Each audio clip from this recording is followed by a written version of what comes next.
Good morning sir. ആ അരവിന്ദനോ? Good morning. എന്താ സാർ, ആരെങ്കിലും വരുന്നുണ്ടോ? ആ ബാംഗ്ലൂർ ഫ്ലൈറ്റിൽ നമ്മുടെ ഒരാൾ വരുന്നുണ്ട്. ഇന്ന് ഫ്ലൈറ്റ് ലേറ്റ് ആണോ? ഇല്ല സാർ, റൈറ്റ് ടൈമാ. എന്നാൽ താനൊരു കാര്യം ചെയ്യും, ഞാനൊരു പേര് എഴുതി തരാം, താനൊന്ന് കൂട്ടിക്കൊണ്ട് വന്നാൽ മതി. ഞാനിവിടെ വെയിറ്റ് ചെയ്യാം.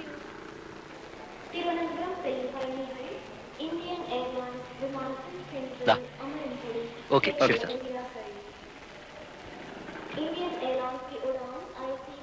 ഹലോ ഹലോ, ആരെങ്കിലും വരുന്നുണ്ടോ? അഡ്വക്കേറ്റിന്റെ മോള് വരുന്നുണ്ട്. ആ, Nimmi Cherian.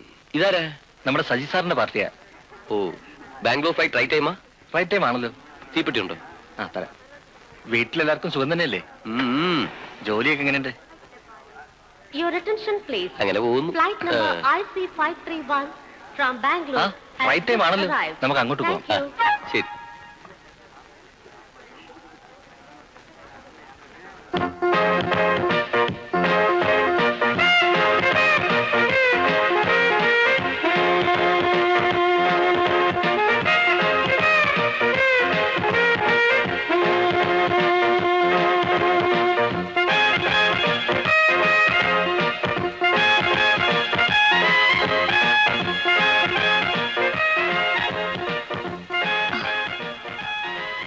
Hello. Hello.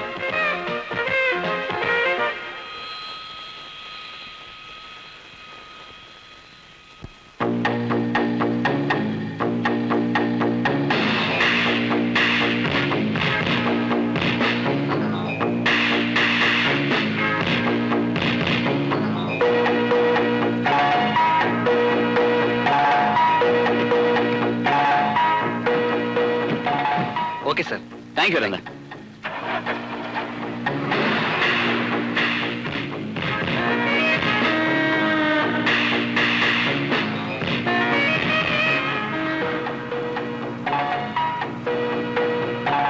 Hello, നമ്മൾ ആദ്യമായിട്ട് കാണുകയാണ്. I M Saji. പഴയ സിറ്റിയുടെ മുഖമാകെ മാറിയിട്ടുണ്ടല്ലേ? ഇവളാള് ജാടയാണല്ലോ. നിങ്ങൾ എങ്ങോട്ടാ പോകുന്നത്? വീട്ടിലേക്ക്. വീട്ടിലേക്കോ? എങ്ങനെയാണോ വീട്ടിലേക്ക് പോകേണ്ടത്? പിന്നെ എങ്ങനെയാണ് വീട്ടിലേക്ക് പോകുന്നത്? നിങ്ങൾ എന്നെ പഠിപ്പിക്കാണോ? എനിക്കെന്താ പള്ളിക്കൂടം വാദ്യരുടെ പണിയാണോ? ഓഹോ, നിങ്ങൾ എന്നെ ഇൻസൾട്ട് ചെയ്യാനല്ലേ? ഞാൻ ഡാഡിയോട് പലപ്പോഴും പറഞ്ഞിട്ടുള്ളതാ, ഇങ്ങനെ അൺകൾച്ചർഡ് ആയിട്ടുള്ള ഡ്രൈവേഴ്സിനെ വെക്കരുതെന്ന്. എന്താ നിമ്മ ഇങ്ങനെയൊക്കെ സംസാരിക്കുന്നത്? നിമ്മയോ? ഞാൻ നിമ്മയൊന്നുമില്ല. I am Geetha Samuel. അല്ല, അപ്പോ നിമ്മി അതല്ല. രാവിലെ വണ്ടി എടുത്ത് ഇറങ്ങിയിരിക്കോ ഓരോ നമ്പറും കൊണ്ട്. അതെ, ഒന്ന് നിൽക്കണേ, ഞാനൊന്ന്. ഐ എം സോറി, ആളറിയാതെ പറ്റിപ്പോയതാണ്. നിങ്ങൾ ഉദ്ദേശിക്കുന്ന പോലെ അല്ല. ഇനിയിപ്പോ ഒറിജിനൽ നിമ്മി എവിടെ പോയി തപ്പും?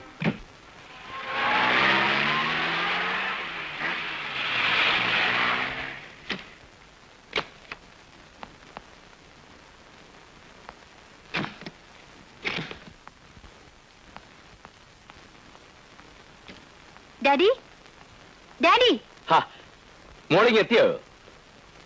ഡാഡി, എയർപോർട്ടിൽ വണ്ടി അയച്ചോ? ആ വണ്ടിയിലല്ലേ നീ വന്നത്? അല്ല, ഞാൻ ടാക്സിയിലാണ് വന്നത്. ടാക്സിയിലോ? അവനോട് വന്നില്ലേ? പിന്നെ അവൻ ഇവിടെ പോയി. ആ മോളെ, പുതിയൊരു ഡ്രൈവറാ കേട്ടോ. എന്റെ പേര് എഴുതി പിടിച്ച പ്ലക്കാർഡുമായി ഒരാൾ നിൽക്കുന്നുണ്ടായിരുന്നു. അയാൾ കാണിച്ചു തന്ന വണ്ടിയില ഞാൻ കയറിയത്. ഏതോ ഒരുത്തൻ, ഞാൻ ശ്രദ്ധിച്ചില്ലായിരുന്നെങ്കിൽ അയാൾ വേറെ എവിടെയെങ്കിലും കൊണ്ടുപോയനെ. അയ്യോ മോളെ, സൂക്ഷിക്കണം.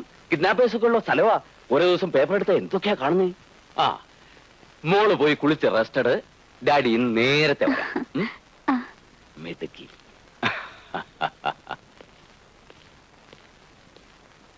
രംഗയ്യ, ഈ പെട്ടി എടുത്ത് അകത്ത് പോയി.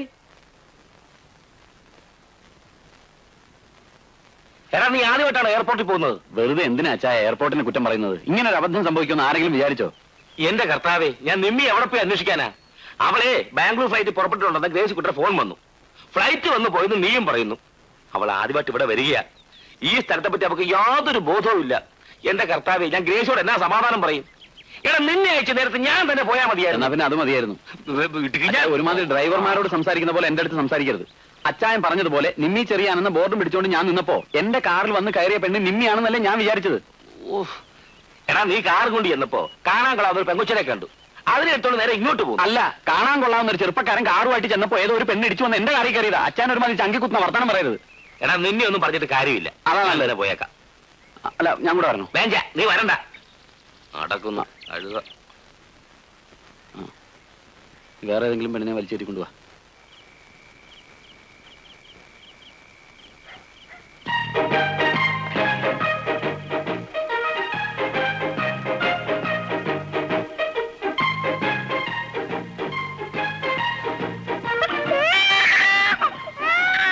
എന്നോട് ക്ഷമിക്കുമോളെ, വേറെ ഒരു നിവൃത്തിയും ഇല്ലാഞ്ഞിട്ടാ.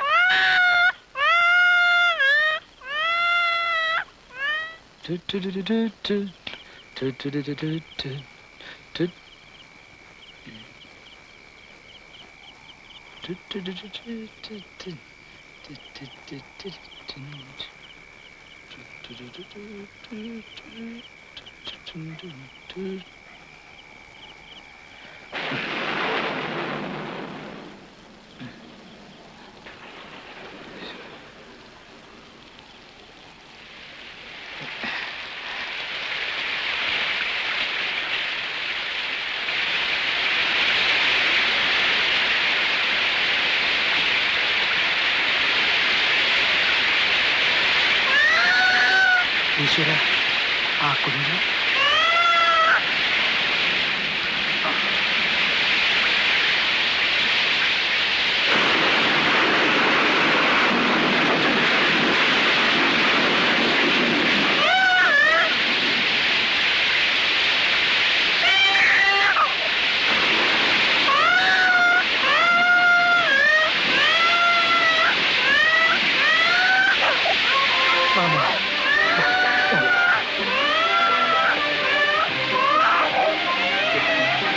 തണുത്ത് വിറയ്ക്കുന്നുണ്ടല്ലോ.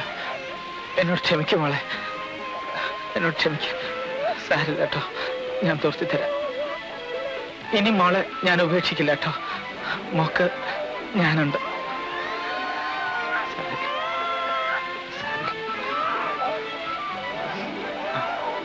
മോളറിക്കോ, ഉറയ്ക്കും. നല്ല മോളെ. അച്ചായോ, എനിക്കിപ്പോഴും മനസ്സിലാകാത്തത് നിമ്മി എങ്ങനെയാണ് മിസ്സായതെന്നുള്ളതാണ്. നീ മിണ്ടായിരിക്കടാ. അച്ഛൻ ചുമ്മാരി. നിമ്മി ആക്ച്വലി എന്താ സംഭവിച്ചത്? ഞാൻ എയർപോർട്ടിൽ നിന്ന് പുറത്തേക്ക് വരുമ്പോ ഒരു തമിഴൻ എന്റെ പേര് എഴുതി പിടിച്ച് നിൽക്കുന്നു. അയാൾ എന്നെ കൊണ്ടുപോയത് ഒരു വക്കീലിന്റെ വീട്ടിലേക്കാ. അവിടെ അയാളുടെ മകൾ മാത്രമേ ഉണ്ടായിരുന്നുള്ളൂ, ഒരു ഗീത സാമുവൽ. ഗീത സാമുവലോ? അവരെ അറിയോ? പിന്നെ അറിയോന്നോ? ഇപ്പോഴല്ലേ സംഗതി പിടികിട്ടിയത്. പേരെഴുതി പിടിച്ച പ്ലാക്കാർഡ് മാറിപ്പോയതാണ് അച്ചായ. ഞാനിവളത് ഇത്ര ഉള്ളപ്പോഴും മറ്റോ കണ്ടിട്ടുള്ളതല്ലേ. അവനിങ് വരട്ടെ. ആര്? അരവിന്ദൻ. അവനാച്ച എന്നെ വേണം പറയാൻ. അങ്ങനെ വരട്ടെ. നീ ഒരുത്തനെ കൊടി പിടിക്കാൻ ഏൽപ്പിച്ചിട്ട് മറ്റവളെ അങ്ങോട്ട് കറങ്ങാനിറങ്ങി. എടാ അല്ല അച്ചായ, ഞാൻ ഈ എയർപോർട്ടിലൊക്കെ ചെന്ന് പ്ലാക്കാർഡും പിടിച്ച് നിൽക്കുന്ന ആരെങ്കിലും കണ്ട ആർക്കാ മോശം? ആർക്കാ? അച്ചായന്. ഇല്ല, ഒരു മോശവും ഇല്ല. എടാ ഇതാ ഞാൻ പറയുന്നത്, ഒരു ജോലി ഏറ്റെടുക്കുമ്പം അത് ഉത്തരവാദിത്തപൂർവ്വം ഏറ്റെടുക്കണം. ഇന്ന് തന്നെ ഇവളെ കാണാനിട്ട് ഞാൻ അനുഭവിച്ച ടെൻഷൻ. അച്ഛൻ ചായ കുടി. ഷുഗറുള്ള ആളാ.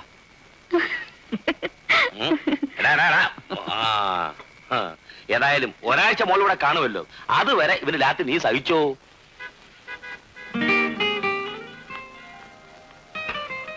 ബാംഗ്ലൂരിലെ ക്ലൈമറ്റിന്റെ ആയിരിക്കും. നീ നന്നായി ചോദിച്ചിട്ടുണ്ട്. ഓ, അത് നീ കുറച്ചുനാൾ എന്നെ കാണാതിരുന്നിട്ട് തോന്നുന്നതാ. പിന്നെ എനിക്ക് നിന്നെ കണ്ടാൽ അറിഞ്ഞൂടെ? ആകെ ഒരു ഷൈനിങ് ഉണ്ട്. ആ, നിന്റെ പ്രതിമേനൻ എന്ത് പറയുന്നു? എന്ത് പറയാൻ, അടുത്ത ഏപ്രിൽ വരെ കാത്തിരിക്കണം. അപ്പോഴേ ലീവ് കിട്ടുമെന്നാ എഴുതിയിരിക്കുന്നത്. ആ, പെണ്ണിന്റെ ഒരു വിഷമം കണ്ടില്ലേ?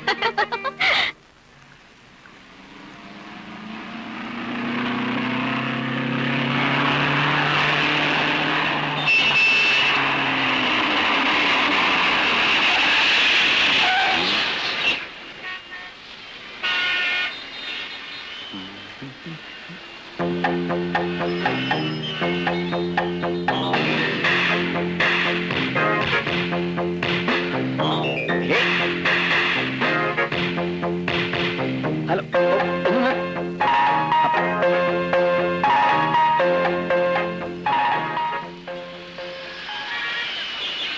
സാർ ലെഫ്റ്റിൽ പോണം. ശരിക്കും വണ്ടി എല്ലാ വണ്ടി ഇരിക്കുന്നത്. എനിക്ക് ലെഫ്റ്റിൽ പോണോ? അതല്ലേ കംപ്ലീറ്റ് വണ്ടി ഒന്ന് സ്റ്റോപ്പ് ചെയ്യാവോ? അവിടെ പോയാ പൊയ്ക്കളാ, ഇനി ചൂടാവുന്നതിന്. തമിഴ്നാട് പോലീസിനൊന്നും ഒരു പഞ്ചാരബോധമില്ല. കേരളത്തിലായിരുന്നു ഞാൻ എങ്ങോട്ട് പോയി? ഇനി നാക്കാട് തെറ്റി വേറെ വല്ല വണ്ടി ചെന്ന് കയറിയാ?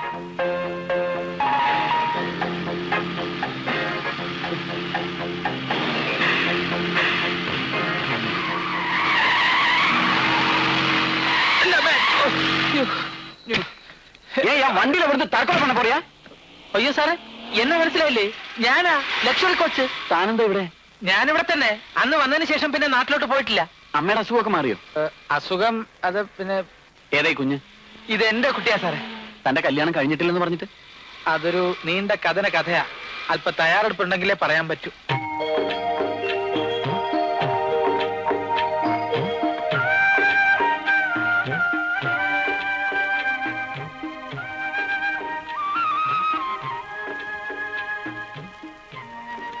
പാവം ഉറങ്ങി. വയറ് നിറച്ച് ആഹാരം കഴിച്ച ഇപ്പോഴാ. എനിക്കിപ്പോ ഒരു സത്യം മനസ്സിലായി സാറേ. വിശപ്പിന് മുന്നിൽ തകരാത്ത ഒരു അഭിമാനവും ഇല്ല. സാറിനറിയോ, ഈ കുട്ടിയെ കളയാൻ ഞാൻ പല പണികളും നോക്കിയതാ. എന്ത് അത്ഭുതമാണെന്ന് അറിയില്ല, മാഗ്നറ്റിനെ പോലെ കുട്ടി എന്റെ തന്നെ വീണ്ടും വരും. ഇതിനെ കൊണ്ടുനടന്ന് ഇപ്പൊ കുട്ടിയില്ലാതെ എനിക്ക് കഴിയാൻ വയ്യെന്നായിട്ടുണ്ട്. ഇനി ഞാൻ ഇതിനെ കളയില്ല സാറേ. തനിക്ക് തന്നെ ഭക്ഷണം കഴിക്കാൻ നിവൃത്തിയില്ലാത്തപ്പോ താൻ ഈ കുഞ്ഞിനെയും കൂടെ നടന്നിട്ട് എന്ത് ചെയ്യാനാ? ഇതുവരെ അതായിരുന്നു എന്റെയും പേടി. ഇനിയിപ്പോ സാറിനെ കണ്ടുമുട്ടിയ സ്ഥിതിക്ക് ഏതോ മുജ്ജന്മ ബന്ധം കൊണ്ടാകാം ഈ കുട്ടി എന്റെ ജീവിതത്തിലേക്ക് കടന്നു വന്നത്. സാറ് എവിടെയെങ്കിലും എനിക്കൊരു ജോലി ശരിയാക്കി തന്നാ മതി. ഈ കുഞ്ഞിനെ ഞാൻ എങ്ങനെയെങ്കിലും വളർത്തിക്കൊള്ളാം സാറേ. തന്റെ ഈ സാറ് വിളി ഒന്ന് നിർത്ത്. അതിനൊരു അകൽച്ചയുടെ സ്വരമുണ്ട്. താനൊന്ന് സജീന്ന് വിളിച്ചാ മതി. താൻ ഭക്ഷണം കഴിക്കേ. തന്റെ ജോലിയുടെ കാര്യം ഞാൻ അച്ഛനോടൊന്ന് സംസാരിച്ചു നോക്കാം. അതിനു മുമ്പ് തനിക്ക് താമസിക്കാനൊരു സ്ഥലം സംഘടിപ്പിക്കണ്ടേ? വഴിയുണ്ട്, കഴിക്കേ.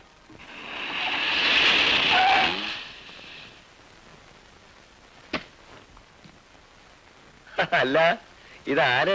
വരണം. എന്താ പതിവില്ലാതെ ഇങ്ങോട്ടൊക്കെ? വെറുതെ മേനോൻ ചേട്ടനൊന്ന് കാണണമെന്ന് തോന്നി. എന്താ പ്രത്യേകിച്ച് ഒരു ചേട്ടൻ വിളിയൊക്കെ? വരും. ആ വിളിക്ക് എന്തെങ്കിലും വിശേഷം കാണുമെന്ന് കൂട്ടിക്കും. ഇരിക്കും. ഇദ്ദേഹത്തെ മനസ്സിലായില്ല. ആ, ഇതെന്റെ സുഹൃത്താ അജയൻ. അജയ, ഇതാണ് പരമേശ്വര മേനോൻ. നമസ്കാരം. മോളെ വാ. മോടെ പേരെന്താ? കുക്കു. കുക്കു. മോളുടെ അമ്മ എവിടെ? മോളുടെ അമ്മ പ്രസവത്തോടെ മരിച്ചുപോയി. ഇപ്പോ അച്ഛനും അമ്മയൊക്കെ അജയനാ. അയ്യോ. പിന്നെ ഞാൻ വന്നത് ചേട്ടൻ എനിക്കൊരു സഹായം ചെയ്യും. എന്താണാവോ? കുറച്ച് ദിവസത്തേക്ക് അജയനെ കൂടി ഇവിടെ താമസിപ്പിക്കണം. ബുദ്ധിമുട്ടൊന്നും പറഞ്ഞാൽ പറ്റില്ല, എങ്ങനെയെങ്കിലും അഡ്ജസ്റ്റ് ചെയ്തേ പറ്റൂ. അത് സാറ് എന്ന് പറഞ്ഞാ പിന്നെ നിങ്ങൾ പേടിക്കൊന്നും വേണ്ട. ആള് കുഴപ്പക്കാരനൊന്നുമല്ല, വിശ്വസിക്കാം. പിന്നെ വാടക എന്താണെന്ന് വെച്ചാൽ ഞാൻ തന്നേക്കാം. ഓ, അതൊന്നും അത്ര കാര്യമാക്കണ്ട. പിന്നെ വേറൊരു കാര്യം കൂടി പറയാനാണ് ഞാൻ വന്നത്. നമ്മുടെ സൂപ്പർ മാർക്കറ്റിൽ വേക്കൻസി വല്ലതും ഉണ്ടോ? അജയനൊരു ജോലിക്കാ. അത് പിന്നെ സാറിന്റെ അച്ചായന്റെ സൂപ്പർ മാർക്കറ്റ് സാറൊന്ന് പറഞ്ഞാ പോരെ? അച്ചായൻ കേക്കില്ലേ? അല്ല, വേക്കൻസി ഉണ്ടെങ്കിൽ പറഞ്ഞാൽ മതിയല്ലോ എന്ന് വെച്ചിട്ടാ. അല്ലെങ്കിൽ അച്ചായൻ കിടന്ന് കാണാ ഗുണാന്ന് പറയും. സാരമില്ല, ഞാൻ പറഞ്ഞോളാം. അജയ, ഞാൻ ഇറങ്ങട്ടെ. നാളെ കാണാം. വേണ്ട സൗകര്യങ്ങളൊക്കെ മേനോൻ ചെയ്തു തരും. വരട്ടെ.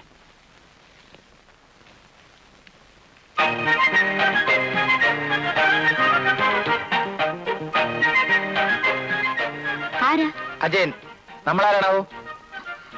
എന്താ നോക്കുന്നത്? അമ്മേ, അമ്മേ, അമ്മേ, ആരാ അമ്മ അവിടെ നിൽക്കുന്നേ? ഓ, അത് നമ്മുടെ വീട്ടിൽ താമസിക്കാൻ വന്ന ആളാ. ഇവിടെയോ? സജി സാറിന്റെ കൂട്ടുകാരന്. സാറ് പറഞ്ഞ നമുക്ക് കേൾക്കാതിരിക്കാൻ ഒക്കുവോ? സാറ് പറഞ്ഞെന്ന് വെച്ച് നമ്മൾ അറിയാത്ത ഒരാളെ വീട്ടിൽ കയറ്റി താമസിപ്പിക്കുക എന്ന് വെച്ചാൽ എങ്ങനെയാ? അയ്യോ, അയാള് കല്യാണം കഴിച്ചൊരു കുട്ടിയുള്ള ആളാ. ഭാര്യ മരിച്ചുപോയി. പാവം, 1 വയസ്സ് പോലും തികയാത്ത കൊച്ചു കുട്ടിയാ. കുറച്ചു ദിവസം കഴിയുമ്പോ പൊയ്ക്കോളും. അയാള് വേറെ വീട് അന്വേഷിക്കുന്നുണ്ട്. ആദ്യം കുറച്ചു ദിവസത്തേക്കെന്നൊക്കെ പറയും, പിന്നെ പോവില്ല.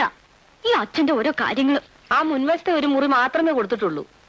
അതുകൊണ്ട് നമുക്ക് ഒരു ബുദ്ധിമുട്ടും ഉണ്ടാവില്ല.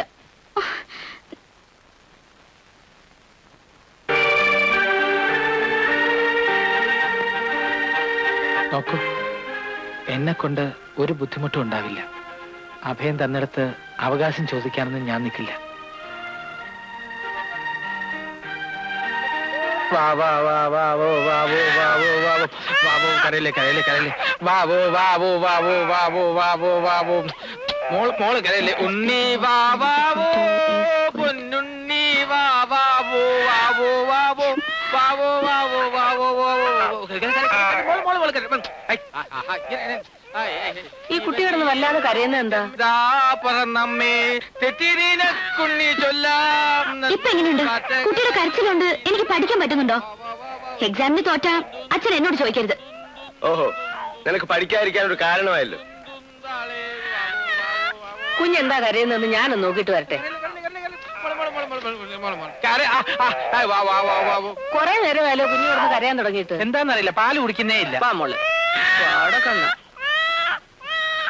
അയ്യോ, ഇത്രയും ചൂടായിട്ടാണോ കുഞ്ഞിന് പാല് കൊടുക്കുന്നത്? അവക്ക് കുടിക്കാൻ കഴിയുന്നില്ല, അതാ കിടന്ന് കരയുന്നത്. സന്ധ്യേ, ഒരു ചെറിയ സ്റ്റീൽ ഗ്ലാസിങ് എടുത്തോണ്ട് വന്നേ. ആ കരയല്ലേ മോളെ, പോട്ട് പോട്ട് പോട്ട്. അച്ഛൻ ചൂടുപാല് തന്നോ?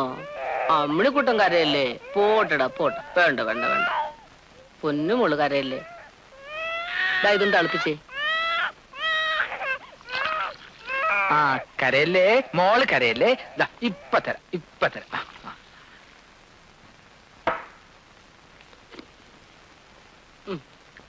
കുടിച്ചോ കുടിച്ചോ, പൊന്നു മോള് കുടിച്ചോ.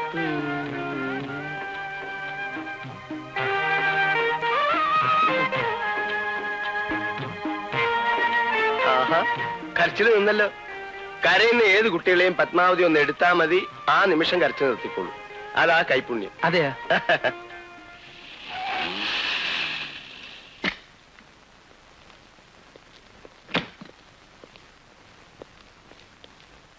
ചേട്ടാ. അല്ല, സജി സാറോ? വന്നാട്ടെ. അജയനടുത്ത ആളായല്ലോ. ഇരിക്കും. ആ, നാളെ മുതൽ താൻ ജോലിക്ക് പോകാൻ തയ്യാറായിക്കോ. ഞാൻ വിചാരിച്ച നമ്മുടെ സൂപ്പർ മാർക്കറ്റിൽ ഒരു സെയിൽസ്മാൻ ആയിട്ട് നിർത്താവുന്ന, പക്ഷെ അത് നടക്കുമെന്ന് തോന്നുന്നില്ല. പിന്നെ തനിക്കൊരു ജോലി അത്യാവശ്യമായതുകൊണ്ട് അച്ചായനോട് പറഞ്ഞ ഒരു ഡെലിവറി ബോയുടെ ചാൻസ് ഒപ്പിച്ചിട്ടുണ്ട്. അതെന്ത് ജോലിയാ? ഓർഡർ അനുസരിച്ചുള്ള സാധനങ്ങൾ ഓരോ വീട്ടിലും കൊണ്ടുവന്ന് എത്തിക്കുക. അല്പം പ്രയാസമുള്ള ജോലിയാണ്. അജയന് ബുദ്ധിമുട്ടാവുമെങ്കിൽ. ഏയ്, അങ്ങനെയൊന്നുമില്ല. എന്ത് ജോലി ചെയ്യാനും ഞാൻ തയ്യാറാ. അതിലെനിക്ക് ഒരു മടിയില്ല. എങ്കിൽ നാളെ മുതൽ ജോലിക്ക് വന്നോളൂ. മോളെ നമുക്ക് ഏതെങ്കിലും ഡേ കെയറിലാക്കാം. ഗുരുവായൂരപ്പ രക്ഷിക്കണേ ഭഗവാനെ. ഇത്രയും നല്ലൊരു കുഞ്ഞിനെ റെയിൽവേ ട്രാക്കിൽ കൊണ്ട് കളയാൻ ഏതെങ്കിലും ഒരു അമ്മയ്ക്ക് തോന്നുവോ? ഗുരുവായൂരപ്പന്റെ ജ്ഞാന കണ്ണുകൊണ്ട് ആരാണ് ആ സ്ത്രീ എന്നൊന്ന് കണ്ടുപിടിച്ചു തരണം. ഇന്ന് വേണ്ട, അവിടെ നിന്ന് അല്പം ബിസിയാണെന്ന് എനിക്കറിയാം. പിന്നെ കണ്ടുപിടിച്ചു തന്നാലും മതി. എന്നിട്ട് വേണം അവരോട് എനിക്ക് 2 വാക്ക് ചോദിക്കാൻ. സ്വാമിയേ. ആ പിന്നെ എന്റെ ജോലിയുടെ കാര്യമൊക്കെ എല്ലാം മംഗളമായിട്ട് വരണേ ഭഗവാനെ. തൊഴുതേ. സ്വാമിയേ, സ്വാമിയേ, സ്വാമിയേ. ആ പിന്നെ ഇവന്റെ നിർബന്ധം കൊണ്ടാ തന്നെ ഞാനിവിടെ ജോലിക്ക് എടുക്കുന്നത്. പിന്നെ ഞാനൊരു ജോലി ഏൽപ്പിച്ചാൽ ഉത്തരവാദിത്തപൂർവ്വം സത്യസന്ധമായി ചെയ്യണം. അതൊക്കെ ഞാൻ പറഞ്ഞു കൊടുത്തിട്ടുണ്ട് അച്ചായ. നീ പറഞ്ഞത് കൊണ്ടാ എന്റെ പേടി. എടാ, ഞാൻ പറയേണ്ട കാര്യങ്ങൾ ഞാൻ തന്നെ പറഞ്ഞു കൊടുക്കണം. മേനോൻ സാർ, ഈ പയ്യന് വേണ്ട നിർദ്ദേശങ്ങൾ കൊടുക്ക. വളരെ ഉപകാരം സാർ. ചെല്ല് ചെല്ല് എന്താ? ചെല്ല്. പറ. Thank you. വരൂ. വർക്ക് സ്റ്റാർട്ട് ചെയ്യല്ലേ സാർ? ആ. ആ.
நீ என்ன பஸ் கண்டக்டரா? ഇല്ല, ഡോർ ഡെലിവറി ബോയ്. அப்ப டச் பண்ணாம கொடுக்க முடியாது? അതിന് ഞാൻ ടച്ചൊന്നും ചെയ്തില്ലല്ലോ. நீ என்ன விளையாடுறியா? என்கிட்ட வேணா, எனக்கு எல்லாம் தெரியும்.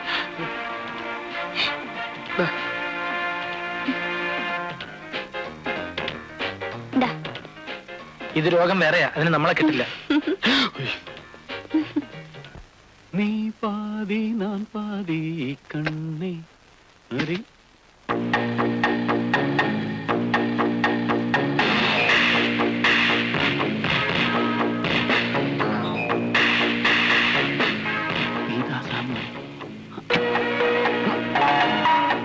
മിസ്സിംഗ് ബ്യൂട്ടി, താൻ കാരണം ഞാൻ അച്ഛൻ്റെ എന്തുമാത്രം വഴക്ക് കേട്ടെന്നറിയാവൂ. അന്നത്തെ എയർപോർട്ടിലെ മിസ്സിംഗ് കാരണം തെറ്റിയത് എന്റെ മനസ്സിന്റെ ബാലൻസാ.